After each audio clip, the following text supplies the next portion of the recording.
Hello students, हमारे इस YouTube के चैनल पर आपका एक बार फिर से मोस्ट वेलकम है। आज हम आपके लिए लेकर के आए हैं क्लास 12 का मैथ। और बड़ी खुशी की बात है कि आज हम लोग पढ़ेंगे चैप्टर 9। चैप्टर 9 का मतलब क्या? कॉन्सेप्ट ऑफ डिफरेंशियल इक्वेशन, अवकल समीकरण की संकल्पनाएं, इट्स ऑर्डर, इसके कोटि। ऑर्डर मीन्स क्या होता है? कोटि एंड डिग्री। डिग्री माने क्या होता है? घात। अवकल तो वास्तव में हम बताने जा रहे हैं कि हम लोग कुछ मूलभूत साधारण सी बातों को इसमें सीखेंगे। अवकल समीकरण को कैसे सॉल्व किया जाता है, यही सब सीखेंगे आसानी तरीके से करने के लिए। अवकल समीकरण को सॉल्व करके सी का मान कैसे लाएंगे वगैरह वगैरह, बहुत बातें हैं, लेकिन छोटी मोटी बातें सीखनी पड़ेंगी आपको। तो पहली बात आता है कि कॉन्सेप्ट ऑफ डिफरेंशियल इक्वेशन। तो आपका सवाल यही होगा कि डिफरेंशियल इक्वेशन होता क्या है, अवकल समीकरण होता है क्या है। मैंने लिख दिया है वह समीकरण जिसमें स्वतंत्र चर, परतंत्र चर तथा स्वतंत्र चर के सापेक्ष परतंत्र चर के अवकलज का समावेश हो, अवकल समीकरण कहलाता है। सर ये आपने पूरा हिंदी दे डाला, हमको समझ में नहीं आ रहा है। हम जानते हैं ऐसा कुछ कह सकते हो। देखो स्वतंत्र, मान लो आपके पास कोई फंक्शन है y बराबर एफ एक्स, ठीक है ना। तो यहाँ पे जो यक्ष है ना, यह स्वतंत्र चर है। यह क्या है? स्वतंत्र चर है। और जो y है ना, यह होता है परतंत्र चर, यानी इसे कहते हैं इंडिपेंडेंट वेरिएबल, इसे बोलते हैं डिपेंडेंट वेरिएबल। यक्ष का मान कुछ रखोगे तो y का मान बदल जाएगा। y का मान रखने से यक्ष कोई बदलेगा क्या? मान लो y का मान 2 ही ले लो, तो एफ एक्स का हो, यक्ष का मनवा नहीं पता चला क्या हुआ, गड़बड़ हो जाएगा ना। लेकिन हाँ, यक्ष का मान जब 1 ले लोगे तो y का मान क्या आ जाएगा? f1 हो जाएगा। यक्ष का मान 2 ले लोगे तो y का मान क्या हो जाएगा? f। यानी कि यक्ष जो चाह रहा है वो करा रहा है y से। यक्ष कह रहा है मैं बदलूंगा, तो y को जबरदस्ती बदलना पड़ रहा है। तो यहाँ पे यक्ष स्वतंत्र है और y क्या है? परतंत्र है। ये y जो है ना, यक्ष पर डिपेंड कर रहा है। y यक्ष पर क्या कर रहा है? डिपेंड कर रहा है। तो स्वतंत्र और परतंत्र समझे ना। समीकरण क्या होता है? जिसके 2 पक्ष होते हैं। समीकरण क्या होता है? जिसके 2 पक्ष होते हैं और पक्षों को बांटने वाला चिन्ह बराबर का होता है, उसे समीकरण कहते हैं। बराबर का चिन्ह लगना चाहिए, तो असमीकरण लगा दो तो दूसरा हो जाएगा ना। ए लगा दोगे तो दूसरा समीकरण का असमीका हो जाता है वो। तो खैर, वह समीकरण जिसे स्वतंत्र चर हो परतंत्र चर भी हो, तो ये है बेटा हमारा अवकल समीकरण भी नहीं है, अभी तो खाली समीकरण है। उसके तथा स्वतंत्र चर के सापेक्ष, स्वतंत्र चर के सापेक्ष परतंत्र चर के अवकलज का समावेश भी होना चाहिए, यानी कि dy बाई dx भी होना चाहिए। अगर y बराबर x है तो हम इसको क्या कहेंगे? ऐसे भी लिख सकते हैं, ये अब x यहाँ पे क्या है? वेरिएबल है। x यहाँ पे y बराबर एफ एक्स ले लो। x स्वतंत्र चर है। हमने कहा x के सापेक्ष दोनों पक्षों का अवकलन करने पर, x के सापेक्ष दोनों पक्षों का अवकलन करने पर या तो अवकल गुणांक पाते हो या तो उसी को अवकलज भी कहते हो। तो कहते हो dy बाई dx बराबर dy एफ एक्स। तो हाई देखो आया कि नहीं आया?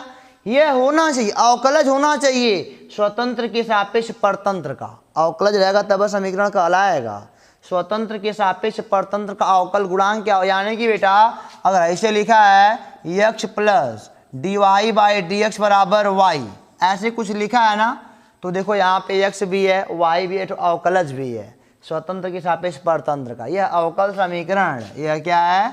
अवकल समीकरण। तो उम्मीद करते हैं कि आप समझ पा रहे हो। अवकल समीकरण अवकल गुणांक भी बोल सकते हो, ऐसे अवकल गुणांक, इसको बोलते हैं अवकल गुणांक हालांकि। तो देखो बराबर का चिन्ह लगा होना चाहिए, 2 पक्ष होना चाहिए और कोई ना कोई अवकलज होना चाहिए, x y होना चाहिए।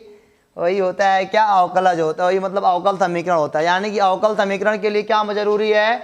एक स्वतंत्र चर हो, एक परतंत्र चर हो और एक अवकलज होना चाहिए स्वतंत्र के सापेक्ष परतंत्र का।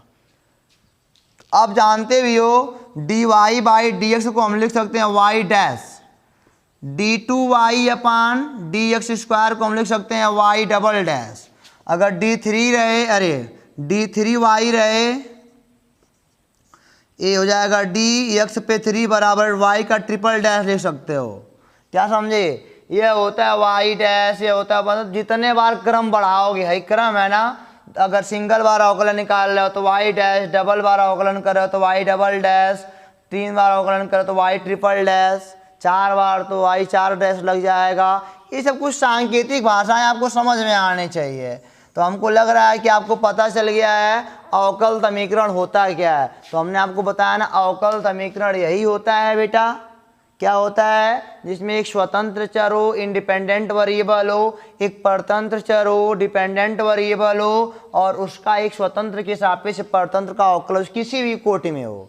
यहाँ पे ऐसे भी हो सकता है d2y अपान dx² बराबर, अब ऐसे भी दे सकता है। ये अभी क्या है, ये अभी एक अवकल समीकरण ही है, अवकल समीकरण ये अभी है। देखो कितनी बार हुआ है, उसे हमसे क्या करना है, वो तो है ना, अवकलज है इसका। ऐसे भी दे सकता है वाई डैश प्लस एक्स बराबर, मान लो दे सकता है आपको, मान लो दुआ दे दिया हो, ये अभी समीकरण है, अवकल समीकरण है। वाई डैश का मतलब क्या, dy बाई dx होता है, तो वाई डैश से मत घबराइएगा इन सबों में।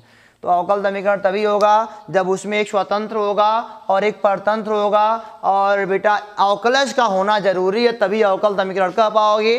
अगर मान लो अवकलज नहीं है तो खाली समीकरण कहोगे, जो कक्षा 8 में पढ़ते थे आप। तो हमको उम्मीद करते हैं यहाँ तक आपको बात समझ में आ गई है। अब एक दो परिभाषाएं और हैं, उसको बता लें, फिर बताएं आपको आर्डर क्या होता है, कोटि क्या होता है। ऑर्डर क्या होता है आप ऐसे भी जानते हो, यह प्रथम कोटि का समीकरण है, प्रथम कोटि का अवकलज है, प्रथम कोटि का अभी पीछे तुमने पढ़ा है अवकलन में, इसको पढ़े होगे। प्रथम कोटि का अवकलज है क्योंकि सिंगल घात लगा है, मतलब कि सिंगल बार हुआ है अवकलन। यह द्वितीय कोटि का अवकलज है, अवकलज तो है लेकिन द्वितीय कोटि का, सेकेंड ऑर्डर का, फर्स्ट ऑर्डर का, या थर्ड ऑर्डर का। ऑर्डर तो समझ में आता है, ऑर्डर क्या होता है, जितना बार अवकलन किए हो वही इसका ऑर्डर होता है। लेकिन एक पार्टिकुलर इक्वेशन में क्या होगा ऑर्डर, उसके लिए आपको कंडीशन फॉलो करने पड़ेंगे। इसको मिटाते हैं, कुछ परिभाषा आपको और बताते हैं, फिर आगे लेके चलते हैं आपको। तो यहाँ पे देखो स्टूडेंट, कुछ बातें आपको जाननी जरूरी हैं। एक यहाँ पे होता है ऑर्डिनरी डिफरेंशियल इक्वेशन, साधारण अवकल समीकरण। तो हम लोग के सिलेबस में केवल साधारण अवकल समीकरण ही है, उसे आप ऑर्डिनरी स्पेशल बोलने की आवश्यकता नहीं है, अब उसको केवल अवकल समीकरण भी बोल सकते हो, ऑर्डिनरी स्पेशल नहीं बोलने की आवश्यकता है। आपके सिलेबस की जो भी चीज़ें हैं सब केवल अवकल समीकरण कहो, अगर कोई ऑर्डिनरी भी कहता है तो कोई फर्क नहीं पड़ता। लेकिन इसमें कुछ परिभाषाएं हैं। ऑर्डिनरी क्या होता है, वे अवकल समीकरण जिसमें एक ही स्वतंत्र चर के सापेक्ष, वे अवकल समीकरण जिसमें एक ही स्वतंत्र चर के सापेक्ष एक या अधिक क्रम के अवकलज विद्यमान हो। अब जो पीछे पड़ गया है वो कि स्वतंत्र चर एक के है, देखो यहाँ पे हो सकता है डी पे 4y अब बटे dx का स्क्वायर बराबर, मान लो कोई कह दे y है, y प्लस x है, कुछ भी ऐसा। देखो स्वतंत्र चर एक के है लेकिन कई क्रम, 4 क्रम का अवकलज आ गया, 4 क्रम का। तो ये सब जो भी होंगे ना, 4 क्रम का, 1 क्रम का, 2 क्रम का, मतलब ये स्वतंत्र चर एक के होना चाहिए। यानी कि जो मतलब कि y है वह केवल x पर डिपेंड कर रहा है। तो इस सब टाइप को हम क्या कहते हैं, इसे कहते हैं ऑर्डिनरी डिफरेंशियल इक्वेशन, यानी कि साधारण अवकल समीकरण। समझ गए ना, एक के रहे है, ये ऑर्डर कितना भी रहे, 4 बार, 5 बार, 6 बार, लेकिन स्वतंत्र चर एक के हो। अब यहाँ पे दूसरा भी होता है पार्शियल डिफरेंशियल इक्वेशन, यानी कि आंशिक अवकल समीकरण। ये हमारे सिलेबस में नहीं है, एक कॉलेज में पाओगे, जब BSc आप करोगे ना तब आप वहाँ पे पाओगे। अभी एकेडमिक पढ़ रहे हो ना, कॉलेज आगे BSc मिलेगा आपको ये सब, ये हमारे। लेकिन यहाँ पे क्या होता है कि वेरिएबल मतलब कि y अब केवल x पे नहीं डिपेंड करेगा, y है बेटा x और x डैश पर आगे और किंच बहुत, मतलब कि बहुत लोगों पर डिपेंड करने लगेगा। होता है ना, आपने फिजिक्स में कई सारे फार्मूले पढ़े होंगे कि एक के चीज़ कई बातों पर डिपेंड करता है। तो जब कई बातों पर डिपेंड करता है तो वाला समीकरण क्या बनाएगा, आंशिक अवकल समीकरण। जब एक मतलब कि y केवल x पर डिपेंड कर रहा है, केवल x, स्वतंत्र चर एक ठो ही है, x पर है, तो साधारण बोलोगे। नहीं तो अगर कई ठो अगर हो जाएंगे स्वतंत्र चर, यानी कि y का मान कई लोग पर डिपेंड करेगा, तो दैट टाइम वो क्या हो जाएगा, आंशिक अवकल समीकरण। ये हमारे सिलेबस का पार्ट नहीं है, ये हमारे सिलेबस का पार्ट है, इसको हमको पढ़ना है। अब हम समझेंगे ऑर्डर क्या होता है अवकल समीकरण का और डिग्री क्या होता है। बहुत आसान सा है और आज ही अभ्यास को हम खत्म कर देंगे। इसको मिटाते हैं, देखते हैं ऑर्डर डिग्री क्या होता है बेटा। देखो बच्चों, हमने यहाँ पे जो लिखना था लिख दिया, आराम से समझो, बस आराम से मैं समझाने का काम करता हूँ, टाइम भी कम लगेगा, आपको मज़ा भी आने वाला है। देखो, ऑर्डर ऑफ डिफरेंशियल इक्वेशन, अगर आपसे कोई पूछता है ये अवकल समीकरण का ऑर्डर क्या होता है, उससे क्या तात्पर्य, ऑर्डर मीन्स कोटि होती है। तो the highest order derivative in differential equation, आपके डिफरेंशियल इक्वेशन में जिस वाले टर्म में मतलब कि अधिकतम बार डेरिवेशन होगा वही क्या कहलाएगा, उसका ऑर्डर कहलाएगा, उस डिफरेंशियल इक्वेशन का ऑर्डर कहलाएगा। जैसे देखो जरा, मान लो आपको पास रहे d2y अपान dx का square plus dy by dx रहे बराबर मान लो 2 रहे, यह एक डिफरेंशियल इक्वेशन है, मुझे को पता है, लेकिन अब इसका ऑर्डर क्या होगा। तो देखो जरा, यहाँ पे 2 बार अवकलन हुआ है, यहाँ पे 1 बार हुआ है, तो जिसमें ज़्यादा होता है वही ऑर्डर कहलाता है। कि अधिकतम इस वाले समीकरण में किस वाले, मतलब कि ये ढूंढो कि अधिकतम कितनी बार अवकलज हुआ है, 2 बार हुआ है ना, तो यहाँ पे इसका ऑर्डर क्या हो जाएगा, ऑर्डर हो जाएगा आपका 2 हो जाएगा। मान लो ऐसे कोई दे दे y dash plus y double dash plus y triple dash बराबर मान लो 2 दे दे, अब उसे ऑर्डर क्या होगा, तो अधिकतम कितनी बार अवकलज हुआ है, 3 बार हुआ, यहाँ पे 1 बार, तो अधिकतम 3 बार हुआ है, तो ऑर्डर क्या हो जाएगा आपका 3 हो, जितना अधिकतम जितनी बार हुआ रहेगा वही कहलाएगा अवकल समीकरण का ऑर्डर या कोटि कहलाएगा। समझ गया ना हमारी बात को, कोई दिक्कत नहीं है, तो आराम से पहचान लोगे। डिग्री क्या होता है, अधिकतम ऑर्डर वाली घात को डिग्री घात कहते हैं, उसे मतलब ये अवकल समीकरण की डिग्री कहते हैं। कोई अवकल समीकरण है बेटा आपके पास, समझो बात को, कोई अवकल समीकरण है आपके पास, समझिए हमारे बात, हमने क्या कहा, हमारे पास कोई अवकल समीकरण है, उसको पहले देखो उसका ऑर्डर क्या है, जहां पे अधिकतम रहेगा वही उसका ऑर्डर होगा, और जिस वाले में अधिकतम ऑर्डर होगा उसकी घात अवकल समीकरण की डिग्री कहलाती है, degree of highest order derivative.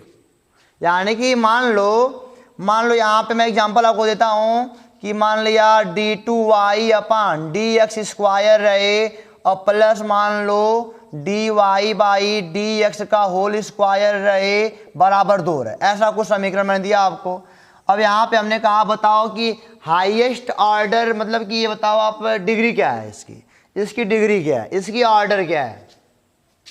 तो ऑर्डर के लिए हम लोग क्या देखते हैं, ऑर्डर के लिए हम देखते हैं कितना अधिकतम बार अवकलन हुआ है, यहाँ पे अधिकतम 2 बार हुआ है, यहाँ पे अवकलन 1 बार हुआ है, तो इसका ऑर्डर क्या होगा, जितना बार अवकलज जिसमें अधिकतम अवकलज होता है वही ऑर्डर बनता है, ऑर्डर का मान हो गया 2। और बेटा अब डिग्री इसकी क्या होगी, डिग्री इसकी हो जाएगी, देखो डिग्री मतलब अधिकतम ऑर्डर वाले का जो घात होगा ना वही समीकरण की डिग्री कहलाती है, यही क्या हो जाएगी, डिग्री 1 हो जाएगी। समझ में आई बात हमारी ना, तो ऑर्डर तो डिग्री क्या हो जाएगा, 1 हो जाएगा। और हाँ, बहुत बार बच्चे प्रॉब्लम में पड़ जाते हैं, इसके लिए कुछ बेटा केसेस हैं जो आपको फॉलो करने पड़े, कंडीशन है, differential equation polynomial in terms, यानी कि टर्म में पॉलिनोमियल हो, पॉलिनोमियल का मतलब क्या, उसके घात जो है ना वो पॉजिटिव हो, और डिग्री तो पॉजिटिव होना चाहिए और ऑर्डर पॉजिटिव होना चाहिए। ऐसा नहीं हो कि अब y पे 3/2 y, अरे d पे 3/2 y और यहाँ पे dx पे 3/2 लिख दो। ये जो ऑर्डर जो है ना ये घात में बटे में है ना, फ्रैक्शन नहीं होना चाहिए, वो केवल पॉजिटिव इंटीजर होना चाहिए। चलो अच्छा, ये होता भी नहीं है ऐसा कुछ भी। और हाँ, और डिग्री भी ऐसा ना हो कि यहाँ पे 1/2 फ्रैक्शन में नहीं होना चाहिए, यहाँ पे ऐसे भी लिख दो कि degree is not in fraction, degree fraction में नहीं होना चाहिए, नहीं कि 1/2 3/2 √2 ऐसा कर दो डिग्री बन जाएगा, ऐसा कुछ नहीं होता है हमारे पास। और एक बात ये और ध्यान देना कि यहाँ पे जो भी आपके पास डिफरेंशियल इक्वेशन तभी कहलाएगा आपका, उसका डिग्री तभी निकाल पाओगे जब लिमिट टर्म में रहेगा तब, अगर लिमिट टर्म नहीं है तो वो निकालना मुश्किल है। जैसे मान लो आपके पास हो y plus sign dy by dx बराबर मान लो 1, कुछ ऐसे दिया है, x ही दिया है, चलो मान लो। अब यहाँ पे क्या करोगे, मान लो यहाँ पे इसको ऐसे ही मान सकते हो d2y by dx square, order तो ढूंढ लोगे तुम, ऑर्डर है कि यही 2 है, ऑर्डर कितना है, 2 है, ऑर्डर 2, इसको देखोगे ऑर्डर 2 है, यहाँ पे 1 है तो अधिकतम ऑर्डर वाला 2 है तो 2 लिख दिया, बट डिग्री इसकी लिखनी बड़ी मुश्किल हो जाएगी। इसको मत देखना है कि ऑर्डर 2 है तो डिग्री इसका घात 1 है, डिग्री 1 ले तो गलत हो जाएगा। क्यों? क्योंकि देखो साइन एक्स का जो एक्सपेंडेशन होता है ना, जब प्रसार करोगे तो साइन एक्स बराबर होता है x minus x cube by factorial 3 plus x 5 by factorial 3, और आगे फिर माइनस के साथ आएगा एक्स पे 7 बाई फैक्टोरियल 3। ऐसे बड़ा लंबा जाता है यार। जहाँ जहाँ पे एक्स है वहाँ पे d y by d x जब रखोगे ना तो देखो ये आएगा d y by d x minus यहाँ पे d y by d x पे क्यूब बटे factorial 3 plus d y by d x पे 5 फैक्टोरियल 3। यार ये अनंत तक जाएगा, बड़ा लंबा होता है, अनंत तक जाता है तो यहाँ पे कोई डिग्री हमको नहीं मिलने वाली है। बहुपद के रूप में होना चाहिए, और बहुपद की घात हमेशा क्या होती है? पॉजिटिव होती है, रूट में नहीं होती है, 1/2 3/2 फ्रैक्शन में नहीं होती। आप पढ़े हो कक्षा 9th में, ये बहुपद वाला समीकरण बनना चाहिए। तो और मैंने क्या, डिग्री तो निकाल लोगे बट अब बेटा ऑर्डर तो निकाल लोगे, बट डिग्री निकालने के लिए हमारे पास जो सारे पद है ना इस समीकरण के, वो लिमिट में होने चाहिए, यानी कि निश्चित होना चाहिए। 150 150 250 निश्चित रहेगा तभी डिग्री निकाल पाओगे, और निश्चित रहेगा तो वहाँ पे बोल देना कि डिग्री हैज़ नॉट डिफाइंड, वहाँ पे डिग्री डिफाइन नहीं कर पाओगे, अनंत तक जाएगा ये। इन सब समीकरणों को हम नहीं निकालते यहाँ पे। तो समझ गए हमारी बात को ना। ऑर्डर क्या होता है? अधिकतम कितनी बार हमने मतलब कि डेरिवेट किया है, अवकलन किया है। और डिग्री में क्या होता है कि जितनी बार अवकलन किया है, अधिकतम बार अवकलन करने वाले की घात को हम डिग्री बोलते हैं। और डिग्री मतलब कि डिफरेंशियल, डिग्री निकालने के लिए कंडीशन है डिफरेंशियल इक्वेशन पॉलिनोमियल टर्म में होना चाहिए, और लिमिटेशन उसका होना चाहिए कि 100 पद है 50 पद है। और दूसरी बात है क्या, पॉजिटिव होना चाहिए घात वात इसका, बहुपद है तो पॉजिटिव होना ही चाहिए। Degree is not in fraction, fraction में नहीं होना चाहिए वो सब। तो समझ गया ना? अब इतना समझ गया तो कोई बात ही हमको नहीं लगती है। अब मान लो कोई दे दे आपको d y by d x बराबर अरे plus cos d y by d x बराबर मान लो दे दे कोई कॉस एक्स। कोई समीकरण तो ऐसा है नहीं, बट मान लिया। तो अब एक को तोड़ोगे तो प्रसार में इसका इतना मान आता है, बड़ा भयानक आता है। तो कुछ मान ऐसे होते हैं आपको दे देंगे, आप देखोगे स्क्रीन पे इस समय कि हाँ कुछ दिख रहा है, तो उसको देख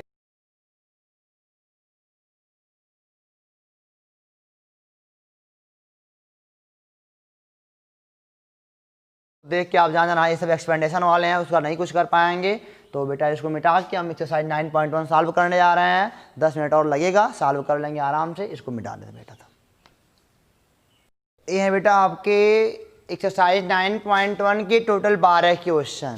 डिग्री एंड ऑर्डर बताना है।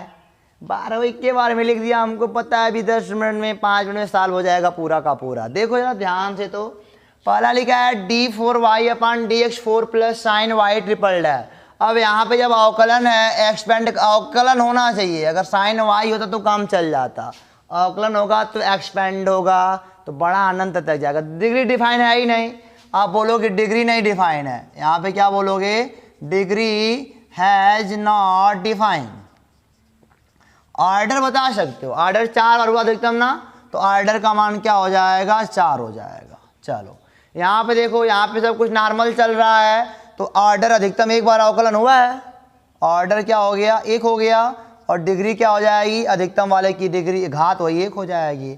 यहाँ पे देखो जरा, बच्चे तुरंत गलती करते हैं इन सबों में। पहले देखो ऑर्डर, ये 1 बार, इसको बच्चे देख के थोड़ा गड़बड़ कर जाते हैं। ऑर्डर देखो कितनी बार अवकलन हुआ है, तो ऑर्डर 2 है ना, ऑर्डर का मान 2 है। और इस पर घात कितनी है? हमको इसी जिसकी ऑर्डर से घात देखनी है, 1 है, तो डिग्री का मान 1 है। यहाँ पे चौथा देखो, यहाँ पे फिर वही कास वाला फंक्शन आ गया, या इनफाइनाइट तक जाएगा, तो यहाँ पे फिर बोलेंगे डिग्री नॉट डिफाइन। और यहाँ पे क्या हो जाएगा? ये ऑर्डर क्या हो जाएगा आपका? 2 हो जाएगा। अब इसका देख के 2 मत बोलना है, तो डिफाइन समीकरण नहीं डिफाइन कर सकते हो, इतना लंबा जा रहा है तो हम नहीं बोल पाएंगे, कंडीशन होता हमारे लिए ना। तो यहाँ पे देखो, यहाँ पे साइन कॉस को मत देखना, यहाँ पे देखो कुछ अवकलन के रूप में नहीं है। जब अवकलन के रूप में होता तब क्या एक्सपेंड की मैं बात करता था वहाँ पे। तो यहाँ पे क्या हो जाएगा? ऑर्डर का मान 2 हो जाएगा, और डिग्री का मान क्या हो जाएगा? इसकी घात 1 हो जाएगी। छठा देखो, यहाँ पे सब कुछ नॉर्मल ही है, कोई दिक्कत नहीं है, सब ऑर्डिनरी है। तो यहाँ पे क्या हो जाएगा? डिग्री अरे ऑर्डर का मान पहले अधिकतम 3 बार हुआ है, 3 हो जाएगा, और डिग्री इसी की घात 1 हो जाएगी। यहाँ पे देखो 1 बार अवकलन हुआ है, 2 बार, 3 बार, तो ऑर्डर कितना हो जाएगा? 3 हो जाएगा, और 3 वाले की घात 1 है, डिग्री कितनी है? 1 है। इसको देखो कुछ नहीं है, सब नॉर्मल है। अब यहाँ पे ई पे अगर मान लो एक्स डैश या वाई डैश या डी वाई वाई डैश होता तो एक्सपेंड कर जाता, लेकिन नॉर्मल एक्स से कोई फर्क नहीं पड़ने वाला है। तो वाई डैश यानी कि ऑर्डर का मान एक बार अवकलन हुआ है और डिग्री का मान भी इसी घात एक ही है। नौवां देखो वाई डबल डैश यानी कि यहाँ पे ऑर्डर क्या देखो, अब यहाँ पे एक के बार हुआ है, यहाँ पे दो बार अवकलन हुआ है, यहाँ पे कुछ हुआ ही नहीं है, तो ऑर्डर तो हो गया, अधिकतम ऑर्डर का डिग्री वही डिग्री बनाएगा इक्वेशन का। यहाँ पे देखो साइन वाई है, कोई दिक्कत नहीं है, अगर वाई डैश होता तो दिक्कत करता है, लेकिन कोई दिक्कत नहीं है। यहाँ पे ऑर्डर अधिकतम एक बार हुआ है, दो बार, अधिकतम दो बार हुआ है और दो वाले की डिग्री कितनी है 1 है। चलो यहाँ पे पूछ रहा है ऑप्शनली है इतना, मतलब कि d2y/dx² पे पावर क्यू प्लस dy/dx का स्क्वायर प्लस साइन इतना प्लस 1 की घात, डिग्री पूछ रहा है ना। अभी तो एक्सपेंड कर जाएगा ये वाला, एक्सपेंड करेगा डिग्री मिलेगी नहीं। तो यहाँ पे चौथा ऑप्शन दिया नन ऑफ दीज, इनमें से कोई नहीं, कुछ डिफाइन नहीं है इसका। 12वां क्या कह रहा है, इसकी कोटि बतानी है, सब कुछ नॉर्मल चल रहा है, कोई एक्सपेंड करने वाला नहीं है, अधिकतम एक बार है, अधिकतम दो बार, तो इसकी ऑर्डर के कोटि पूछ रहा है, ऑर्डर 2 आएगा। तो 9.1 ओवर होता है 9.1 ख़त्म होता है। फिर बात करेंगे आपसे 9.2 पर अगले लेक्चर में, आप इंतज़ार करो। इसको हम समझ रहे हैं कि आप समझ चुके हो बढ़िया से, आपको कोई दिक्कत नहीं है। तो बेटा फिर मिलेंगे आपसे अगले वीडियो में। हंसो, एनर्जेटिक बनो तो समझ में और आएगा। तो तब तक के लिए ऑल द बेस्ट।